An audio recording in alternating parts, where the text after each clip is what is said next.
The interrogation process had begun, and there was no need for the vampires to use their influence powers on Fex. Due to Fex's unique position and the strange circumstances, he was first kept in confinement at the castle to be watched over, and then would be moved at a later time. This was because the others still did not know that Fex had actually snuck out instead. Instead, they stuck with the story of Fex being ordered. If they had known the truth, they would have never allowed this as an option. While in confinement, there were several guards, not just of the Sanguinis family, but also of the other families. They would stay just outside of his room at all times, making sure he didn't escape. He had come clean about what he had done, and Silver was there to confirm and fill in the details. The method he had used to trick her and the others, and even Silver, got a small scolding from her father for not thoroughly checking. More questions were asked, but ultimately they were only concerned about what family the White had come from. In the end, the only information they could get from him regarding this was that he didn't know what family the vampire that created the White belonged to. Inside the first room, inside his own castle, were the leader Bryce and the second leader, Harold. Their room had a Victorian decor to them, and on the back wall up against the bed was the family crest. Several paintings were also displayed on the wall of the previous leaders. The two of them sat opposite each other on a sofa. Looking at them, the second leader, Harold, although sitting, towered in size compared to the first. He was a tall man. He was far taller than any of the other vampires, but he was also incredibly thin. His appearance would often remind people of a stick insect or a large tree. He had entered the first room to deliver all the information that had been gathered from Fex. "What do you think? The reports say they used the influence skill to get these answers from him, but I don't believe them. Other reports also state that Lee hasn't even been to see his son since they found out," Harold explained. Bryce continuously tapped his cane on top of his bald head as he thought until he stopped to give his answer. "I think the boy is telling the truth, and the way they are acting confirms that the family had no involvement in the boy's actions. They could be acting, but we have all known Lee for the longest time. He works on pure emotion, and he would never think past being caught. The problem is the White. Its power depends on its creator's power, and if they use the blood of the creator, we all were it in that room. For a vampire, he must be strong. When Silver went to kick the White, I looked carefully to see if anyone flinched to try to protect it, but no one did.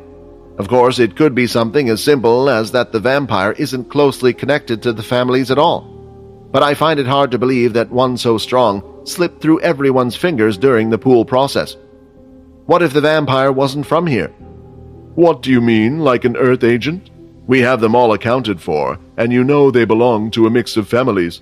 I doubt that if they did know, they all would have kept their mouths shut," Harold replied. "Exactly. Do you remember the 10th seat? The fire has been lit, and maybe whoever he passed his powers onto is trying to regrow their powers again. If so, we need to plan our next move carefully."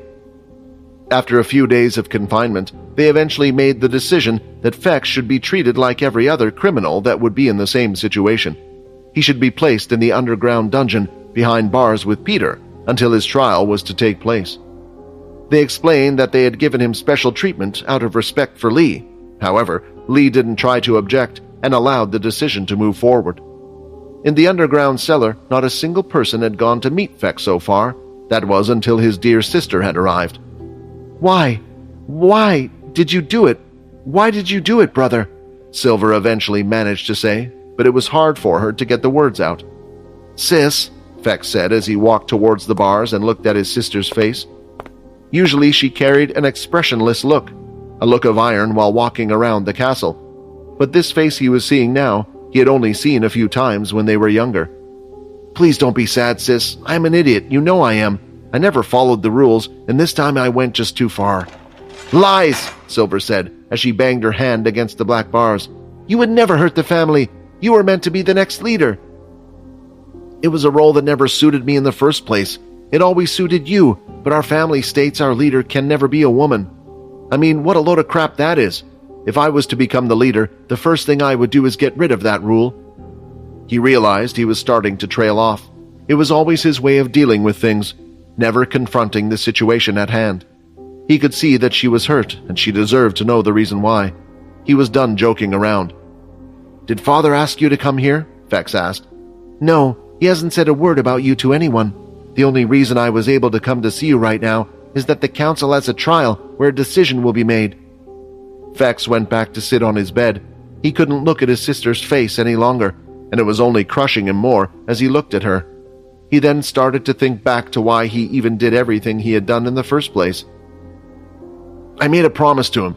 At first, when I discovered he was a vampire, I was going to turn him into you guys when you came to get me. But during the time we were together, he treated me differently. Perhaps differently is not the right word.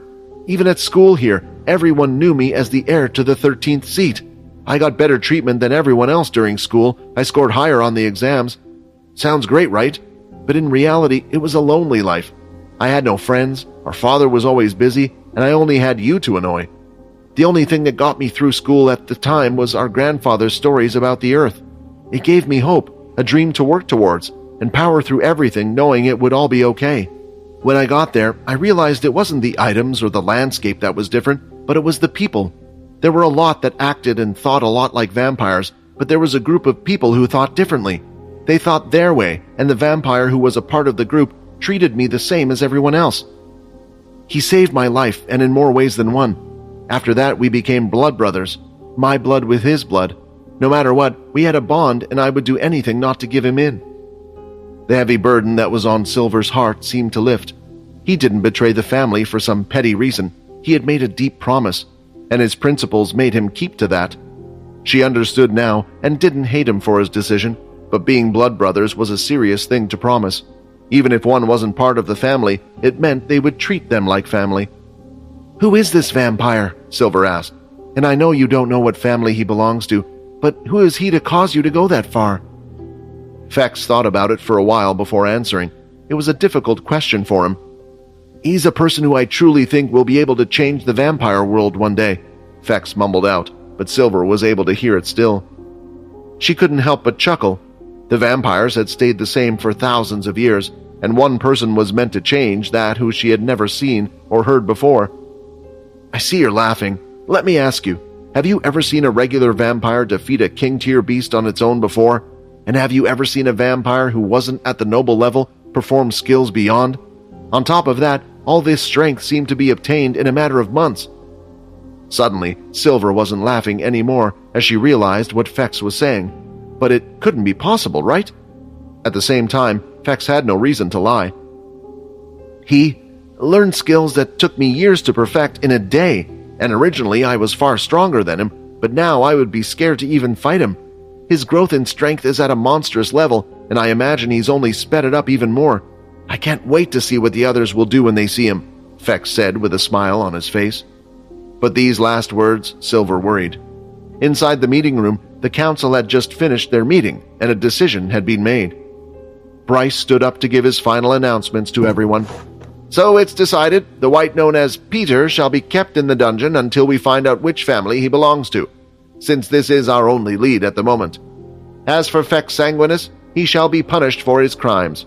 We have found that his actions are of his own doing and have nothing to do with the relation of the 13th family, so they shall not be dragged into this mess and their name dragged through the mud.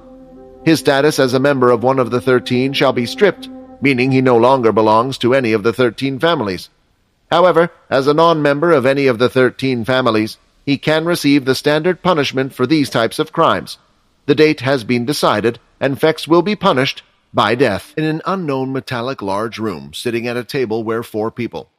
On the back of the seats, each one was numbered, going from 2 to 4. An empty chair with the number 1 was at the table as well.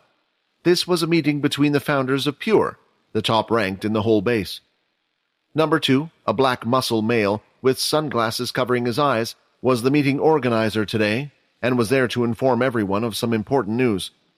"The tip-off to the True Dream family was a success. It seems they are gathering their men and are planning an attack soon," Number 2 said. "Ha! I can't believe he fell for it. Why would he even think about going up against the Blades?" Number 3, another male, replied. "Well, it's to be expected," Number 5, an old middle-aged female, said. "True Dream is new when it comes to not only his powers, but also the Big Four. As he has close relations with the military, the others probably didn't want to reveal too much information to him. The way I see it, there are 2 outcomes to this event.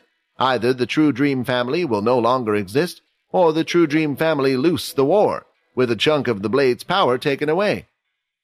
"So you think that there is no chance of True Dream winning this war either, then?" Number 2 said with a sigh. "We shall be keeping a close eye on this fight. Suppose True Dream manages to cause significant damage to the blades. It might be our chance to move in. If the True Dreams are eliminated, then the whole landscape of the current system might change." "Isn't that the point, though?" Number 4 replied. She was a female with ponytails. One side of her hair was pink while the other was green, and in her hand was a lollipop that she had taken out while speaking.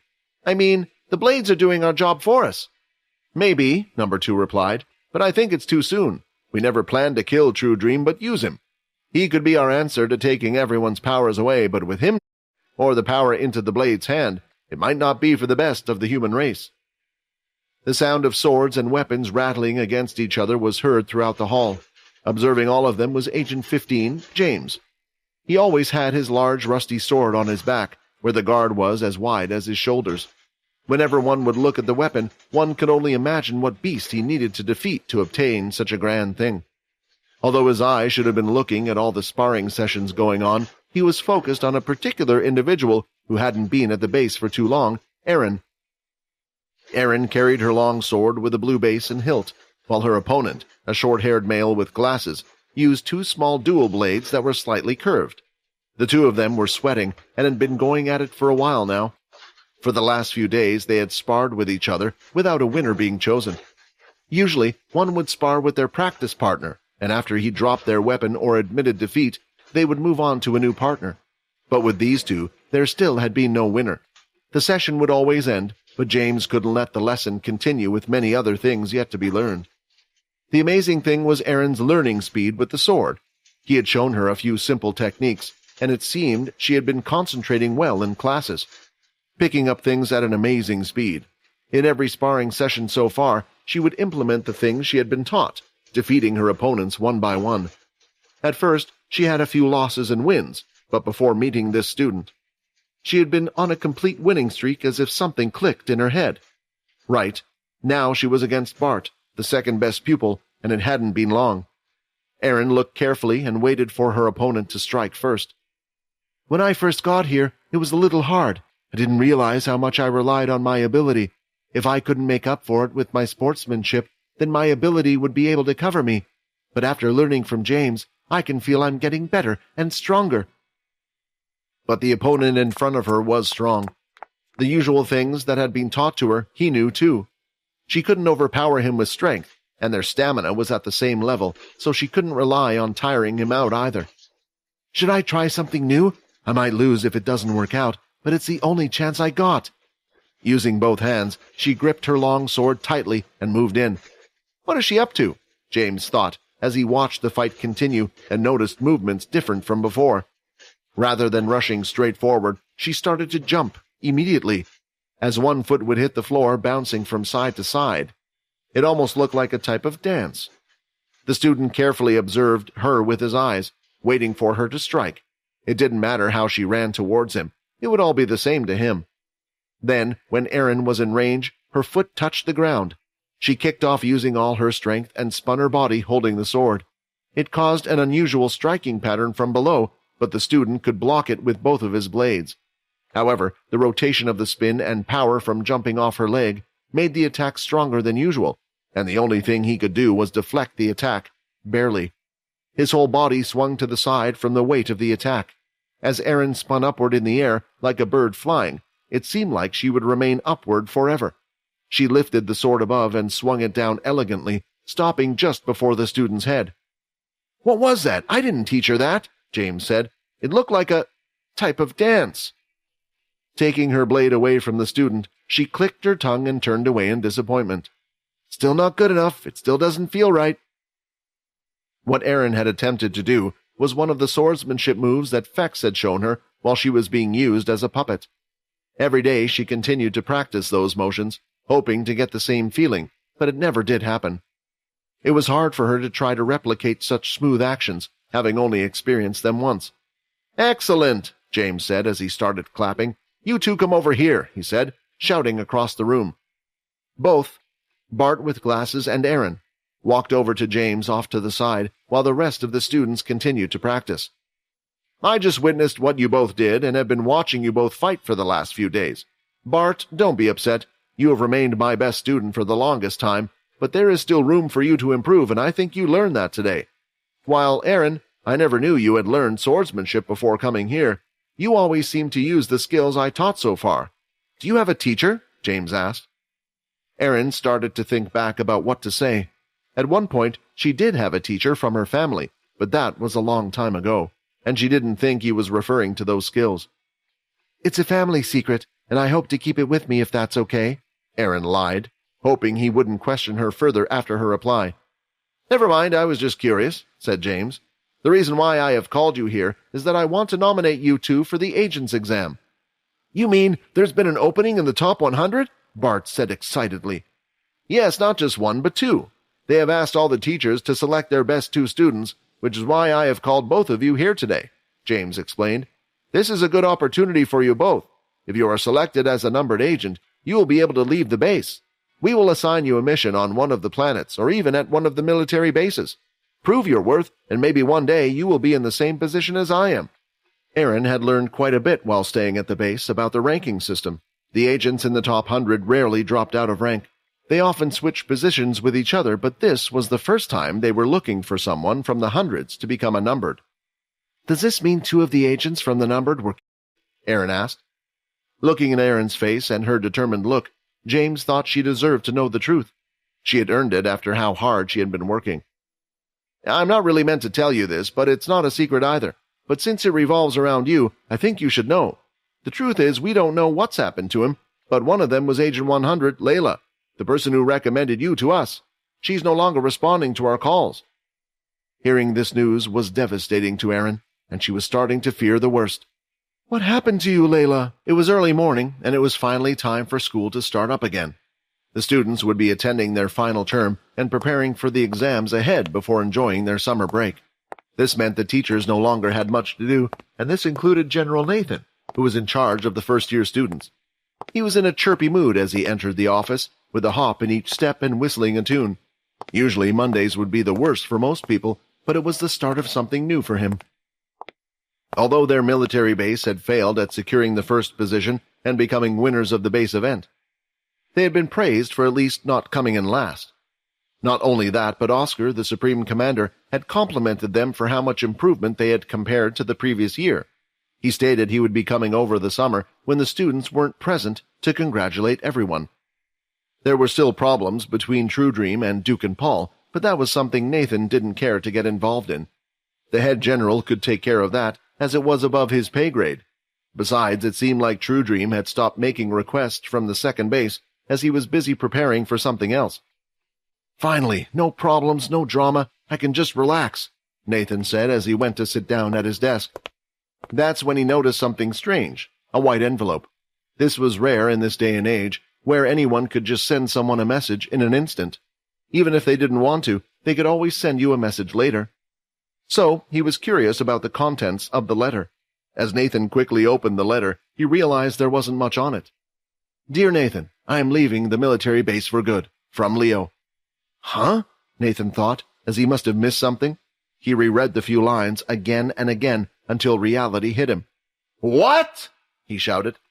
He'd left just like that. It's the middle of the term. Who's going to take over the beast class? And what about a new sergeant?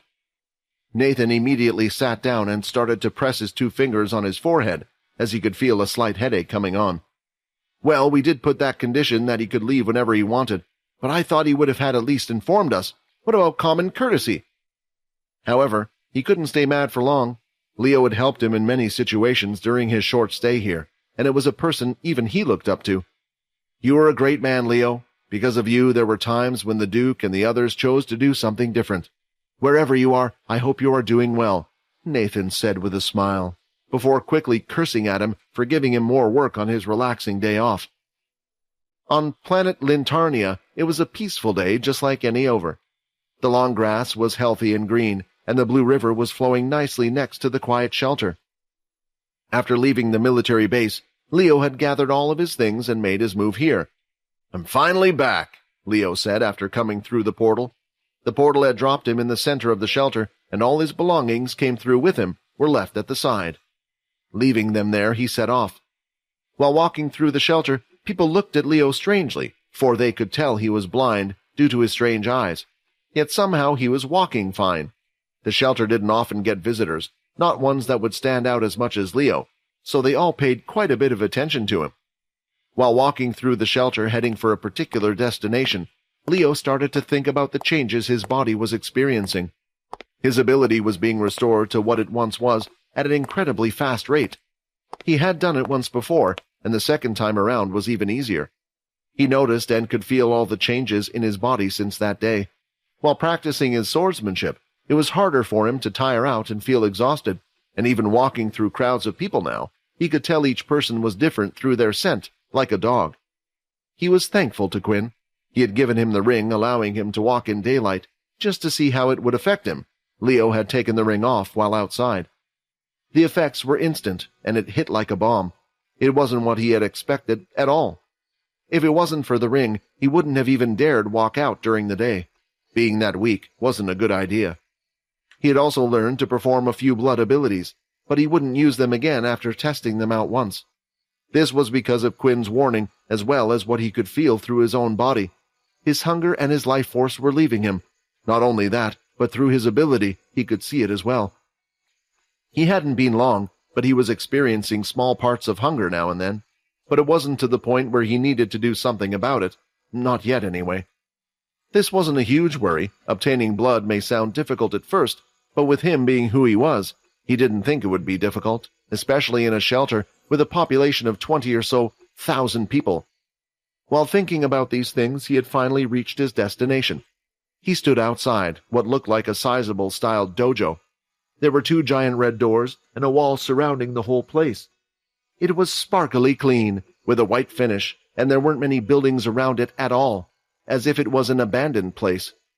They managed to rebuild it to my exact specifications as well. It looks nice. Opening the large 2 red giant doors, a man from inside the dojo came rushing out as soon as they heard it. "Hey, get out of here! How many times do I have to tell you? The owner of this place wants no visitors!" A young man started yelling while out in his shorts and sunglasses. It was clear he had been enjoying the large building to himself, as behind him just in front of the dojo building was a sunbed. However, as the young man got closer, he lifted his glasses and realized his grave mistake. "Sir, you're back! When did you come back? Why didn't you inform me earlier?" The young-looking man looked barely over the age of 20 and was flustered. "I would have made sure to have everything ready for your liking." "Don't worry about that," Leo said. "For now, I just want to rest. How's the shelter been? Were the travelers paid well? Were there any troubles within the shelter?" "While you were away, I did everything as you wished. The payments for the factions and travelers have been kept up, although there haven't been many attacks from beasts, apart from 1 or 2 once in a while. And as you wished, the payments and donations to the shelter have been kept anonymous," the man replied. For the last couple of years, Leo had been funding the entire shelter himself with his own money. The beast crystals he had obtained, the money from the previous war, and all the money he received from teaching went to this shelter. This place was dear to him because it was the shelter that he and his master and all the other students used to stay at before the Dalki attack. When they came, they had destroyed everything, and no one survived. The government had given up on it, as it would have been more expensive to rebuild than build a new one altogether. This was when Leo stepped in. He rebuilt everything and invited those related to the ones that had died over to the shelter, free of charge. Later, the shelter grew on its own, and it became like any of the others, with taxes and so on being paid. But still they needed protection, and it wasn't one owned by the government or the Big Four. Leo decided to take up that role. There was one other reason for him doing all this as well. "Any news on anyone suspicious entering the city?" Leo asked. "Unfortunately, none that matched your description," the young man replied. The other reason was in rebuilding the shelter was because of his master. The 2 of them were last seen at the dojo, or at least the ruins of it. He was hoping that there was a chance he would one day come back, but still, it seemed like he hadn't returned. Although there wasn't a man of your description who had entered the shelter, there were reports of 2 individuals, a man with a large sword on his back and a young girl. "Do you know where they went?" Leo asked. "They traveled up the cliff top, not too far from here near the river." "I'll go check it out. Prepare my things and bring them in when you can. I left them all by the teleporting station. I'll be staying here. I don't know for how long, but at least a little while. Yes, sir. Walking to the cliff top, Leo had a clue who the young man was talking about. A while ago, when the kids were in trouble, he had lent them a teleporter to use, and that teleporter led them to this place. However, he was unsure about the man. The kids hadn't told him their full plan, so perhaps one of them had connections to this man. Either way, with no clues about where his master was, he needed to start somewhere, even though the chances were slim. Maybe the two mysterious people weren't who he thought they were. Along the way, several flying-type intermediate beasts had come his way. Usually they would be attacking anything on sight, and this included Leo, but this time they were staying away. Can they sense I've changed? He thought, but as long as they didn't attack him, there was no need to go hunting for beasts. Finally, he had reached the edge of the cliff top. Using his ability, he started to look around to see if there were any more clues, and eventually he found something on the ground. Picking it up, he noticed that it was a watch, but not just any watch. It was a design he became familiar with not too long ago, a watch from the military. I wonder what this is doing here. The Monday's lessons started as usual for Quinn and the others, but with the pending problem of the vampires eventually finding out and coming after Quinn. They couldn't completely relax just yet. In their homeroom lesson, Dell started to explain what would be coming up on the upcoming final exam test. There were no more physical assessments apart from the 2 portal outings that had already proceeded, so the only tests left were written ones. Normal subjects such as math, science, English, and IT continued, but were never the main focus. On top of the usual tests, students would also have to perform a general knowledge test. This would test them on knowledge such as how to use such equipment, being able to differentiate between different tier beast crystals, different types of beasts and their weak points, and information on the Dalki and what weapons they would use. Luckily for Quinn, this was nothing for him to worry about. Not having an ability during his school life, the only thing he could do was study, so he was confident about getting a good grade. When thinking about the others in the group, he could only imagine they would do great as well. The only one he would have worried about was Fex, who was now no longer with them. I hope you're doing okay, Quinn thought. As the morning classes ended, it was time for them to go to their designated club class. Quinn started to head off to the weapons class and noticed that his homeroom teacher Dell was going in the same direction as him. Don't tell me. A horrid thought had crossed his mind, and he just hoped his gut feeling wasn't right this time. A few moments later, All right, everyone. Unfortunately, Leo has left the military base for good, Dell said, annoyed. He had suddenly been told in the morning that he was the one who had to cover the beast weapons class. Due to Dell's ability to be able to reinforce and allow beast weapons to grow stronger, he had a lot of knowledge about beast weapons, so they thought he would be a good substitute. But to Dell, it was just more work he didn't want to do. So I will now be your teacher. My name is... Dell started to introduce himself and ramble on to the class. Not everyone in the beast's weapons class was part of Dell's homeroom, so some didn't know him well, like Quinn and the others. Thinking back to the first day he had met him, Quinn knew this would take a while, as Dell loved to talk about himself. Looking around the room, ignoring what was being said, he spotted Layla at the back of the crowd. Hoping to go over there, he started to shift through the people. I wonder how she's doing with her ability and change. It can be hard to handle. Then, when he finally could see her better, there was a little surprise. Standing by her side was Sia. Sia wasn't part of the beast weapons class before, but people were able to freely switch whenever they wanted. A lot of students would do so to be more varied in their skills, while others stayed to specialize in one. As soon as Quinn saw her, though, he decided to turn away and head back to the front of the class. He had heard from Layla how upset Sia was and how everything was affecting her. He couldn't help but feel a little guilty for what he had done, but he had no choice. It was that or death. Still, it was too early to face her knowing what had happened. Trying to think about a positive out of this, he managed to see one. Maybe with her losing her memories and knowing nothing about Pure, she could become a good companion. Her skill was extremely useful in the fight against the King Tier beast, Quinn thought. Seeing this, Layla understood Quinn's actions. She was the one who had actually invited Sia along and asked her to change class, and Sia immediately agreed. Sia didn't know why, but lately when she started to feel upset or begin to worry, just being next to Layla made her feel better. It got to the point that when Layla wasn't there and she started to feel sad, she would go searching for her. This was because of Layla's newfound power. she had found to use her abilities. There were two ways. She could channel the negative thoughts within herself, or there was a second alternative, to feed off the negative emotions of those around her. While doing so seemed to lighten Sia's mood significantly.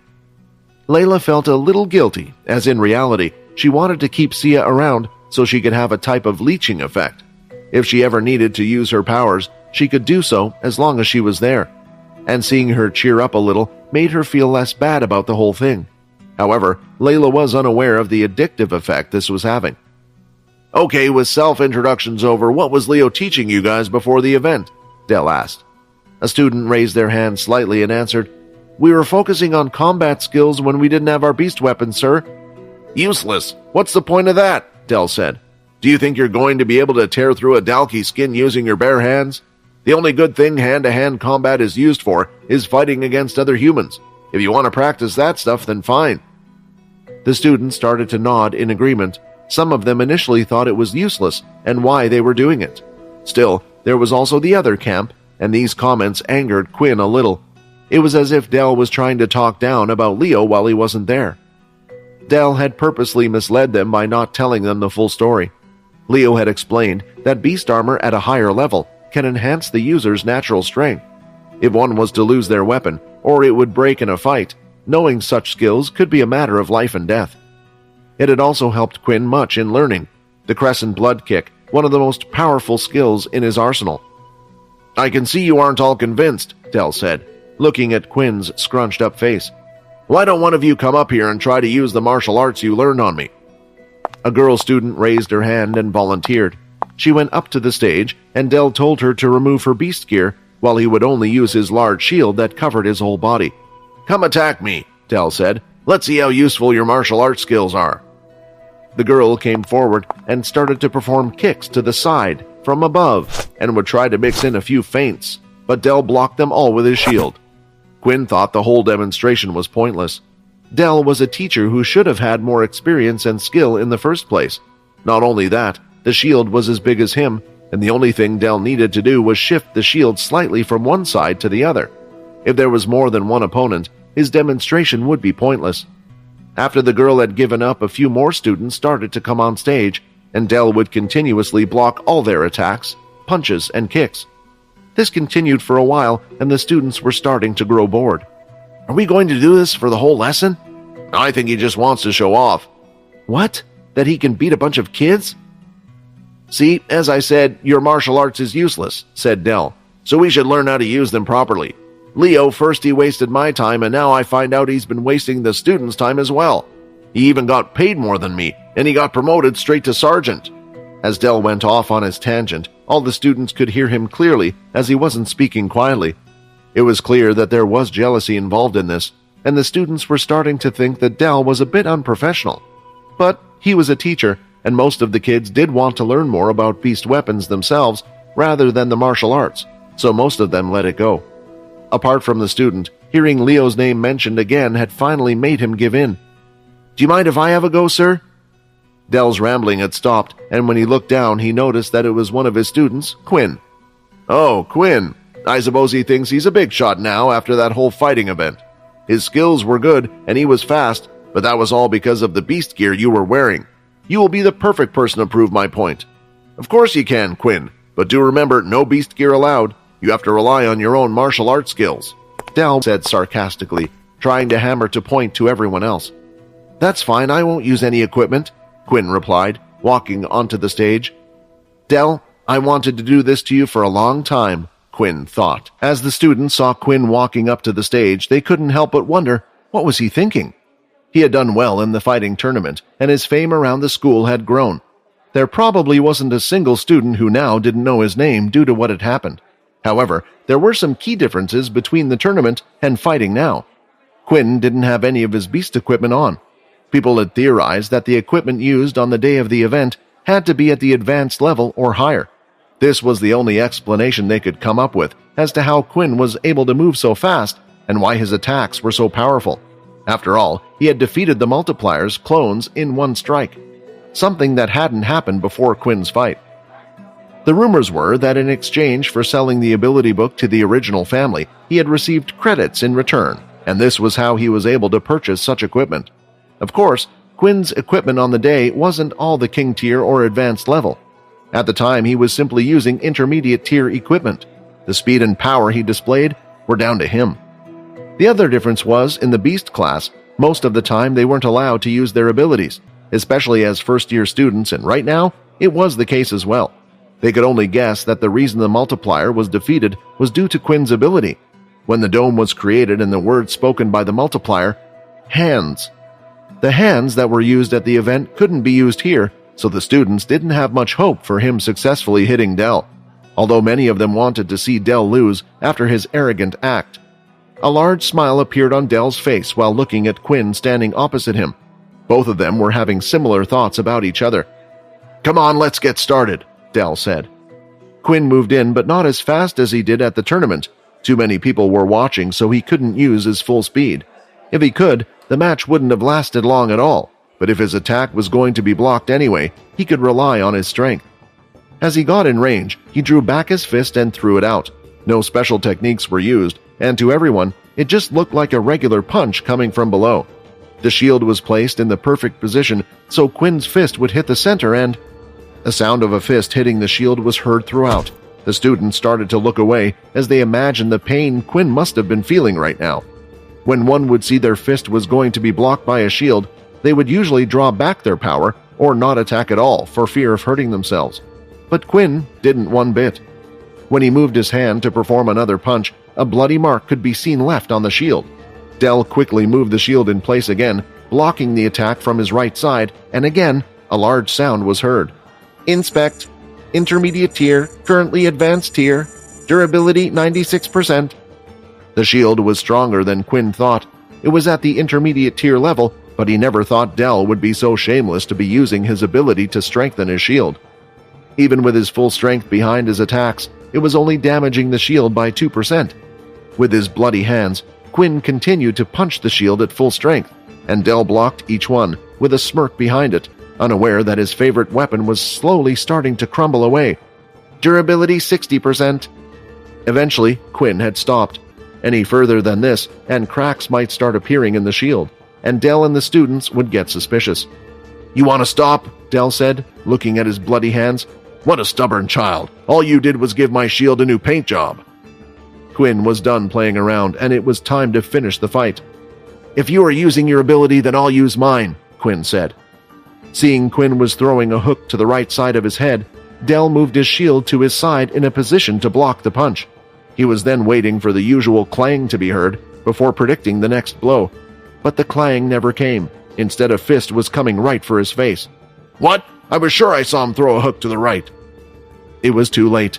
The bloody fist dug into Dell's face, and as his head flew back through the air, two of his front teeth could be seen dangling, holding onto the gums. His whole face was bloody, and it was hard to tell if it was Quinn's blood or Dell's.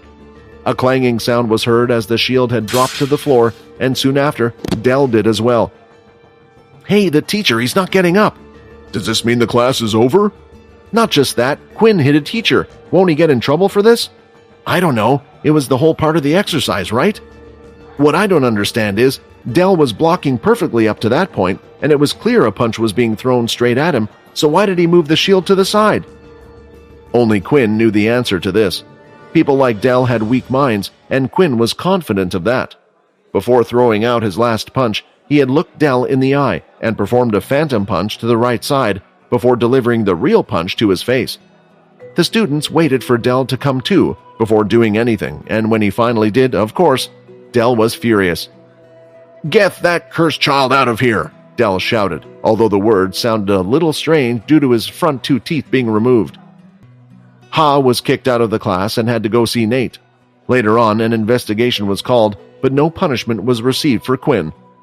The students had explained what had happened, and they decided that Quinn was not at fault. Fighting Dell wasn't entirely useless for Quinn. What it had shown him was the strength of better equipment. With his EXP gaining capabilities being slow at the moment, it would be a long time until he reached level 20. Not only that, but he was still weaning himself of the blood. Using the advanced tier crystals that had been given to him by Leo, he could look for a good forger around the school. This might take a while, but he had a few ideas on how he would do this. Before that, there was one thing he wanted to do. After selecting the Shadow Eater skill, he felt a little disheartened. He still had no clue what it did, and the system didn't seem to know either. However, he still had 30 skill points to be used, so there was a chance for him to unlock a new skill. Over the next few days, Quinn had unlocked one of the shadow skills, and unlike with the Shadow Eater, he was greatly pleased. He would switch between going on to the private servers to practice using it and going on to the military servers to gain EXP points. After the incident with Dell, the beast classes were a lot more different as well. His face had fully healed thanks to Haley, but he no longer tried to cause trouble for Quinn or show off to the other students. Instead, he just stuck to the scheduled lessons that were meant to take place. Quinn still hadn't gotten his new equipment made yet, but he had planned to put that into motion very soon. As the days continued to go past, it looked like summer would soon be upon them. However, in a certain individual's room on their computer, the screen was flashing. It flashed in green, and a sequence of numbers was displayed on it.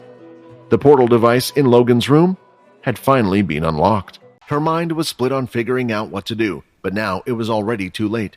James had entered her for the agent exam, and they had finally arrived, where Erin would have to take the test. She had been struggling with herself about what the right or wrong thing to do was, and the reason for this was Layla.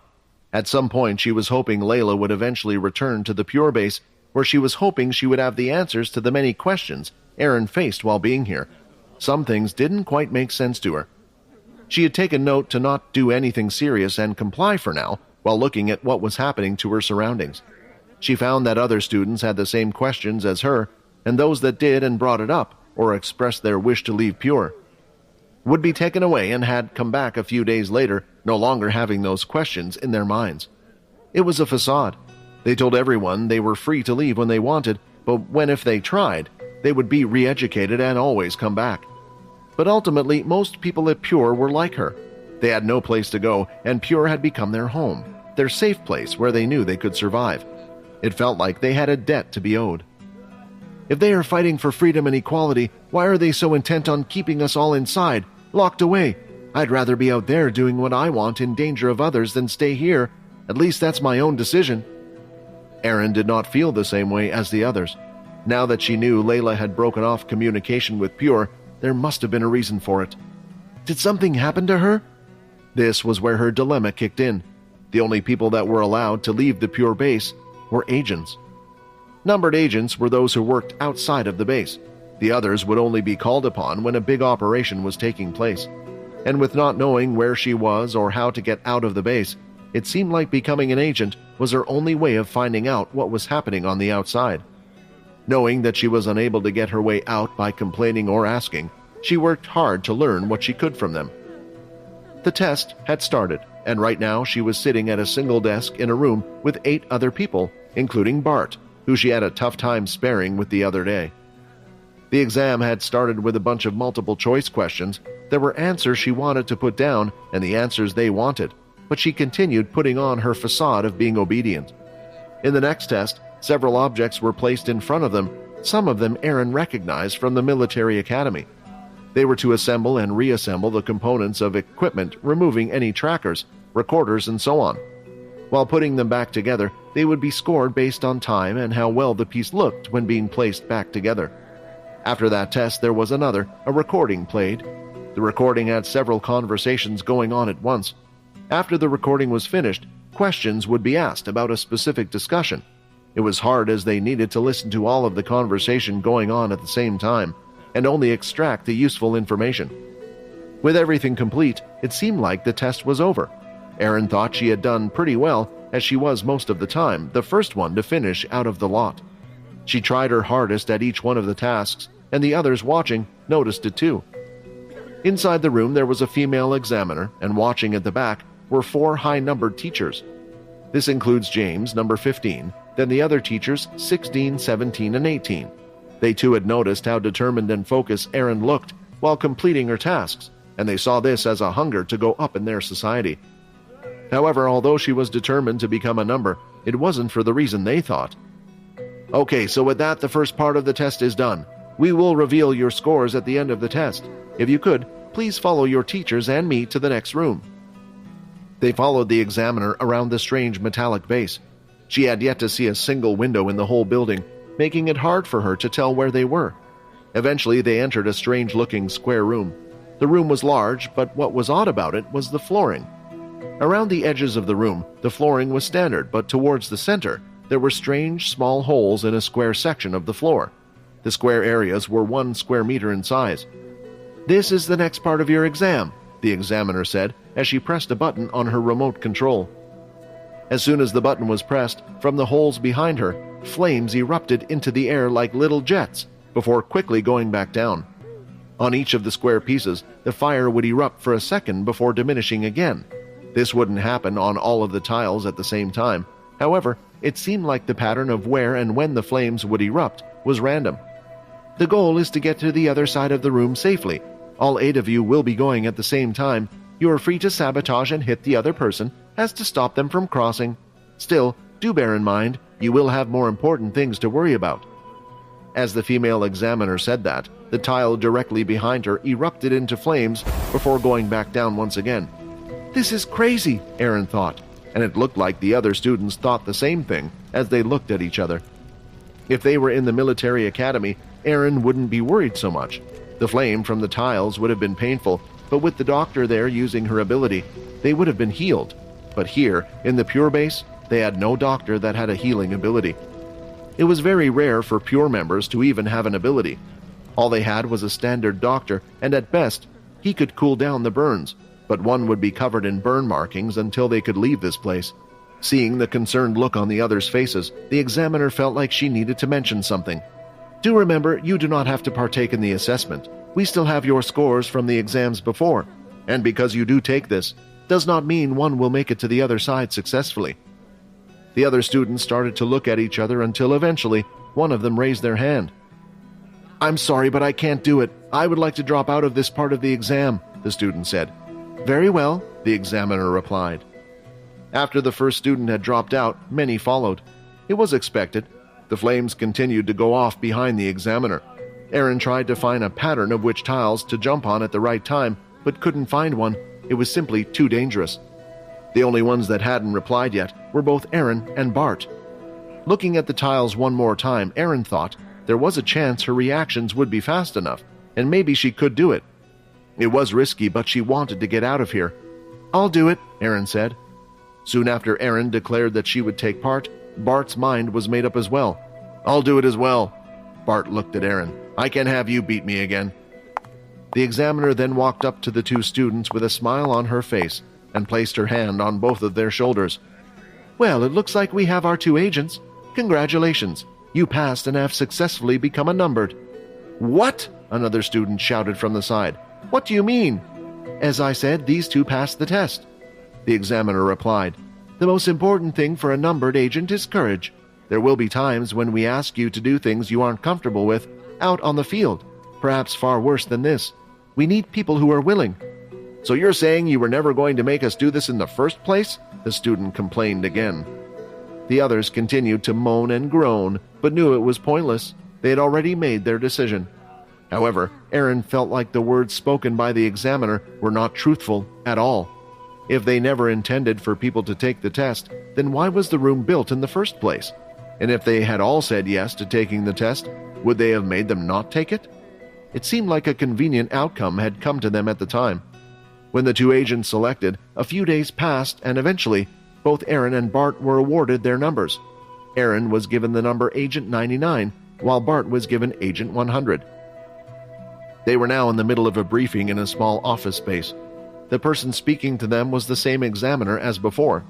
She began to explain what their duties and tasks would be, as well as handed them standard equipment that every agent carried in a small little suitcase.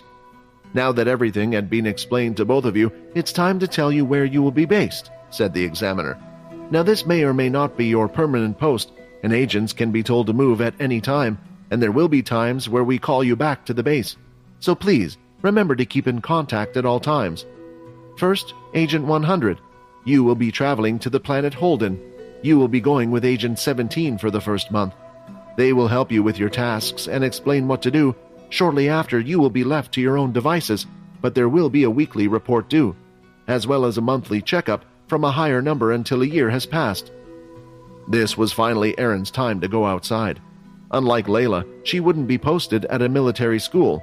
Her face was known, and she had an ability. "You'll be heading to the planet Latrina with James Agent 15. Latrina? Planet Latrina wasn't just any place. It was the place that she and James had first met on, and also was where her watch was thrown off on the cliffside. "If I get the watch back, maybe I can contact the others again." A new ray of hope lit inside Erin.